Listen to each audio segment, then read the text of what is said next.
সে হাওয়া ভবনে তারেক রহমানের সাথে দেখা করছিল। এই জন্য 2024 সালের নির্বাচনে আব্দুল কাদের আকন্দকে হাসিনা নৌকা মার্কা প্রার্থী করে। এই দেখেন, এই নির্বাচনে আওয়ামী লীগ থেকে আমাকে নৌকা মার্কা প্রদান করা হয়েছে। আমাদের জাতির জনক বঙ্গবন্ধু শেখ মুজিবুর রহমান ও তার পরিবারের সকল সদস্য, একমাত্র মাননীয় প্রধানমন্ত্রী শেখ হাসিনা এবং তার বোন শেখ রেহানা বাদে সবাইকে হত্যা করা হয়েছে। এমনকি 10 বছরের শিশু রাসেলকেও হত্যা করা হয়েছে। আপনারা জানেন 21 বছর সংগ্রাম করে এই মাননীয় প্রধানমন্ত্রী 1996 সালে আবার ক্ষমতায় আসেন।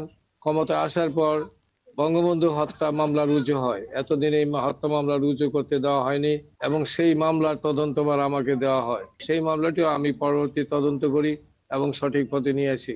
এই সমস্ত মামলা করার কারণে আমাদের আওয়ামী লীগ, যেটা একটি পুরাতন দল, সেই আওয়ামী লীগকে ধ্বংসের মুখ থেকে রক্ষা করা সম্ভব হয়েছে এবং আওয়ামী লীগের রাজনীতিকে টিকিয়ে রাখার ব্যবস্থা করা হয়েছে। আমাদের মাননীয় প্রধানমন্ত্রী আমাকে নৌকা মার্কা দিয়েছেন। এইদিকে মুফতি হান্নান এই জবানবন্দি দেওয়ার সাথে সাথে প্রত্যাহারেরও কিন্তু আবেদন করে। এই জবানবন্দি ছিল পুরাই বানোয়াট। আমি বলবেন যে আপনি বললেই বানোয়াট হয়ে যাবে, আছেন একটা জিনিস দেখি, মজার জিনিস। এটা বানোয়াট কেন? মুফতি হান্নান কবে কত তারিখে হাওয়া ভবনে তারেক রহমানের সাথে দেখা করতে গেছিল সেটা মনে করতে পারে নাই, তাই তার সাক্ষ্যে লেখা ছিল তারিখ এবং সময় মনে পড়ছে না। অথচ হাওয়া ভবনে তার বৈঠক ছাড়া বাকি সমস্ত ঘটনার তারিখ সহ বিস্তারিত বর্ণনা করছে মুফতি হান্নান। শুধু হাওয়া ভবনের মিটিংটার তারিখ তার মনে নাই। এখন আসেন একটা আদালত কিভাবে কাজ করে বোঝায়। কারণ হাসিনার আর মোদির ঘেটুপুত্র এনায়েত প্রভুপাদ আবার এগুলো বুঝবে না। আদালতে একটা মামলা যাওয়ার আগে পুলিশ তদন্ত করে সম্ভাব্য দায়ী ব্যক্তিদের নামে চার্জশিট দেয়। এরপর আদালত এই চার্জশিট গ্রহণ করে বিচার শুরু করে। বিচারে বাদী এবং বিবাদী পক্ষ তাদের পক্ষে সাক্ষী হাজির করে। এছাড়া আসামিদেরকেও হাজির করা হয়। সবাইকে দুই পক্ষের আইনজীবীরা জেরা করে, মানে বিভিন্ন প্রশ্ন জিজ্ঞেস করে ঘটনার সত্যতা নির্ধারণের চেষ্টা করে। এই জেরার পর সবার যুক্তি তর্ক শুনে আদালত রায় দেয়। এখন খালি মুফতি হান্নান কেন, তার বাপও যদি জবানবন্দি দেয় যে তার 21 আগস্টে বোম মারছে তারেক রহমানের কথা, কিন্তু আদালতের জেরায় যদি প্রমাণ হয় তাদের দাবি মিথ্যা, তারা খালাস পেয়ে যাবে। আর যদি তাদের জেরা করার কোনো সুযোগই দেওয়া না হয়, সেটা হচ্ছে একটা ক্যাঙ্গারু কোর্ট, যেখানে কোনো সুষ্ঠু বিচার হয় না। তাহলে যেখানে 21 আগস্টের এই পুরা মামলায় মুফতি হান্নানের জবানবন্দির উপর তৈরি, সেই মুফতি হান্নানকে এই মামলায় জেরারই সুযোগ দেওয়া হয় নাই, বুঝছেন? জেরা করার ঠিক আগে মুফতি হান্নানকে ফাঁসিতে ঝুলায় খুন করে শেখ হাসিনা, যেন এই ঘটনার পিছনের সত্য সামনে না আসে। বুঝছেন তো কি রকম ক্যাঙ্গারু কোর্ট, কি আদালত, কি রায়, কি বিচার হয়েছে? মুফতি হান্নানের জবানবন্দি ছাড়া এই মামলার বিচারিক প্রক্রিয়াতে কেউ দাবি করে নাই যে হাওয়া ভবনে কোনো মিটিং হয়েছিল, যেখানে এই হামলার সিদ্ধান্ত নেওয়া হয়েছিল। আর মুফতি হান্নানকে অকথ্য নির্যাতন করে একটা জবানবন্দি আদায় করলে সে জবানবন্দির কোথাও এই মিটিং এর তারিখের উল্লেখ নাই, আগে বলছি। কিন্তু হাসিনার দালাল, ইন্ডিয়ার দালাল এনায়েত প্রভুপাদ জেনে গেছে যে মিটিং ঠিক 14 আগস্ট হয়েছিল। শুনেন, ডেইলি স্টারের 2009 সালের একটা রিপোর্টের মতে 2004 সালের 14 আগস্ট রাতে হাওয়া ভবনে বসে স্বরাষ্ট্র প্রতিমন্ত্রী বাবর, উপমন্ত্রী পিন্টু সহ জঙ্গি সংগঠন হুজির নেতারা বৈঠক করে শেখ হাসিনাকে গ্রেনেড হামলার মাধ্যমে মেরে ফেলার পরিকল্পনা করে। কই পাইছে? প্রমাণ দেখাতে পারবো? ওকে বলবেন প্রমাণ দেখাইতে। মানে যে হামলা করছে সে মনে করতে পারতেছে না কবে হয়েছে মিটিং, আর এনায়েত প্রভুপাদ যাই না বসে আছে। বাবা, কঠিন তালেবর। দেখেছেন, অপরাধী সব জায়গায় তার অপরাধের চিহ্ন রেখা যায়। মিটিং এর তারিখটা এখানে কেন গুরুত্বপূর্ণ এটা বোঝা দরকার। মিটিং এ যারা উপস্থিত ছিল তারা সবাই রাষ্ট্রের গুরুত্বপূর্ণ ব্যক্তি। 2 জন এমপি, গোয়েন্দা বাহিনী প্রধান, তারেক রহমান নিজে।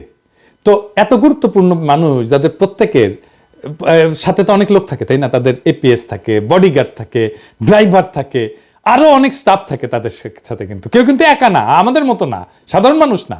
তাদের প্রত্যেকটা মিটিং এর শিডিউল থাকে, যেগুলো তার পিএসরা ম্যানেজ করে। এবং অনেকের সাথে মিডিয়ার লোকজনও থাকে তো সার্বক্ষণিক, তাই না? এখানে তো দেখবে কোথায় যাচ্ছে, কি করতেছে, সব জায়গায় মিডিয়ার লোকজন থাকবে। তাই রাষ্ট্রীয় দায়িত্বপ্রাপ্ত কোনো গুরুত্বপূর্ণ ব্যক্তি কোনো নির্দিষ্ট তারিখে মুফতি হান্নানের যদি উল্লেখ করতো, তাহলে বের করে ফেলা যেত যে গুরুত্বপূর্ণ ব্যক্তিরা সেদিন হাওয়া ভবনে ছিলেন না। এই পুরো মামলায় ডিসমিস হয়ে যেত। তাই সরকারি এই বানোয়াট জবানবন্দিতে জোর করে মুফতি হান্নানকে দিয়ে দেখায়, যেখানে যখনই তারিখের কথা আসছে তখন মুফতি হান্নানকে বলতে হয়েছে যে তারিখ আর সময় মনে নাই। এই এমপি, এতগুলো এমপি, 2 জন এমপি, স্বরাষ্ট্রমন্ত্রী, তারপরে তারেক রহমান, এতগুলো লোকের একটা দিন হাওয়া ভবনে গেছে, ওইটা বাইর করা যাবে যদি এটা ঘটে থাকে সত্যি সত্যি। কিন্তু এত বুদ্ধি ওর মাথার থাকলে তো ওর তো আর ইন্ডিয়ার দালালি করতে হয় না, হাসিনারও দালালি করতে হয় না। এরপরে প্রভুপাত দাবি করছে যে বিএনপি নেতারা নাকি বাংলা ভাই আর জেএমবি কে পৃষ্ঠপোষকতা করছে। বিএনপি জামায়াত জোট সরকার জঙ্গি গোষ্ঠীকে তোষণ করতো, তাদেরকে পালতো এন্ড পরে নিজেদের কাজেও ব্যবহার করছে। তার সোর্সকে জানেন? নূর মোহাম্মদ কিশোরগঞ্জ থেকে নৌকা মার্কা নিয়ে ভোট ডাকাতি করে যেটা আওয়ামী লীগের সাবেক সংসদ সদস্য, এই লোক নিজেই ছিল বাংলা ভাইদের দোসর।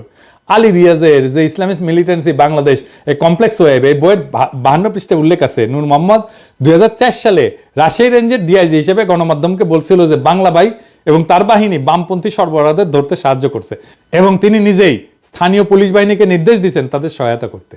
তাহলে দেখেন বাংলা ভাই আসলে কারা সাহায্য করছে। তো এইসব কইরা বিএনপিকে বিপদে ফেলে আওয়ামী লীগের নমিনেশন যেটা ভোট ডাকাতকে সূত্র ধরে এনায়েত প্রভুপাত বলতেছে যে বিএনপির নেতারা নাকি জঙ্গিদের পৃষ্ঠপোষকতা দিচ্ছে। তবে এটা সত্য যে জেএমবির এই ঘটনা বিএনপির ক্ষমতা হারানোর কারণ। কিভাবে এটা একটু দেখি।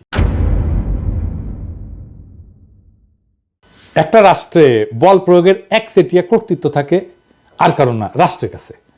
এই কর্তৃত্ব আর কারো কাছে চলে গেলে বল প্রয়োগের দ্বিতীয়, তৃতীয়, চতুর্থ যদি জিনিস তৈরি হয়ে যায় তাহলে রাষ্ট্র ক্ষমতাহীন হয়ে যায়। হাসিনার পুলিশ আমাদের মারবে, এটাই নিয়ম। যতদিন আমাদের একচেটিয়া ভাবে মারতে পারবে ততদিনই হাসিনার ক্ষমতা। আমরা যখন ঠোলা মেয়েটা ঝুলে রাখতে পারলাম না তখনই হাসিনা পলাইলো, বুঝছেন? তা খালেদা জিয়া সরকার ক্ষমতায়, যেখানে বাংলা ভাই প্যারালাল একটা বল প্রয়োগ করে, তাহলে খালেদা জিয়ার ক্ষমতা কোথায় থাকে? থাকে না তো।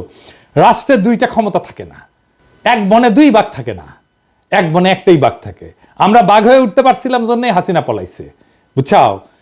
বাংলা ভাই ওইখানে তাণ্ডব করতেছে আর বিএনপির মন্ত্রীরা বলতেছে বাংলা ভাই মিডিয়ার সৃষ্টি। এটা তো বিএনপির দোষ। যদিও 2005 সালে 17 আগস্ট জেএমবি আত্মপ্রকাশ করে, তারপরে এক বছরের মাথায় জঙ্গি সংগঠনের সমস্ত নেতাকে গ্রেপ্তার করে পুরো সংগঠনটা ভেঙে দেওয়া হয়। এটা নিয়ে টাইম ম্যাগাজিন একটা প্রচ্ছদ প্রতিবেদনও করে, কিন্তু ড্যামেজ যা হওয়ার তা হয়ে গেছে ততদিনে। গ্রেনেড হামলা নিয়ে কথাটা বলি, যে গ্রেনেড হামলা নিয়ে বিএনপির লোকেরা নানা কথা বলে হাসিনায় তদন্ত করতে দেয় না, কিন্তু এটাও সত্য। জজমিয়া নাটক কিন্তু বিএনপির আমলে হয়েছিল। গ্রেনেড হামলা একটা বিশ্বাসযোগ্য তদন্ত করতে না পারার দায় বিএনপির, এটা আমি আগেও বলছি, এখনো বলতেছি। আরো বিএনপির আরো সমস্যা আছে। র্যাব বানানো হয়েছে, এটা বিএনপির একটা মারাত্মক ভুল। বিএনপি আমলে র্যাব বিচার বহির্ভূত হত্যাকাণ্ড শুরু করে, এইটা মানবাধিকার লঙ্ঘন, এর দায় বিএনপি। এবং এখনো পর্যন্ত বিএনপি যে এটা ভুল কাজ ছিল সেটা স্বীকার করে না।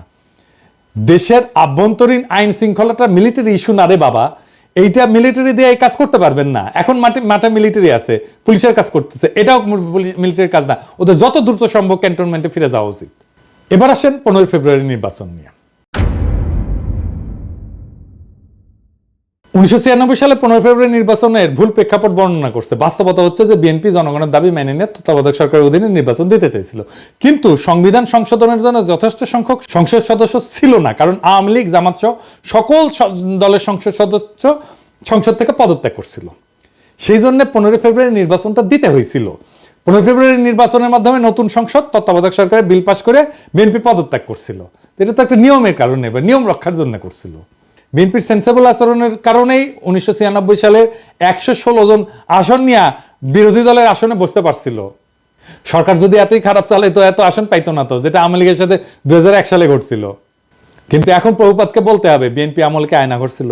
কোন আন্দোলনে 2 সপ্তাহে 1000 মানুষ মারা গেছে, হেলিকপ্টার থেকে গুলি করা হয়েছে, স্নাইপার দিয়ে গুলি করা হয়েছে, সরাসরি বুকে গুলি করা হয়েছে, মাথায় গুলি করা হয়েছে স্নাইপার দিয়ে। বাংলাদেশকে ভারতের উপনিবেশ বানানো হয়েছে বিএনপির আমলে। বাংলাদেশের রাজনীতিতে ভারত হস্তক্ষেপ করছে, পরপর 3 টার্মে ভোট দেওয়া বন্ধ করে দিছে, লক্ষ কোটি টাকা পাচার হয়েছে, একটা গুমের ঘটনা ঘটছে, লাখ লাখ লোককে দেশান্তরী হইতে হয়েছে আমার মতো, নাকি বিপ্লব হয়েছে এরকম বিএনপি সরকারকে উৎখাতের জন্য? বিএনপি সরকারের বিরুদ্ধে কথা বলার জন্য পিটায় মারা হয়েছে কখনো?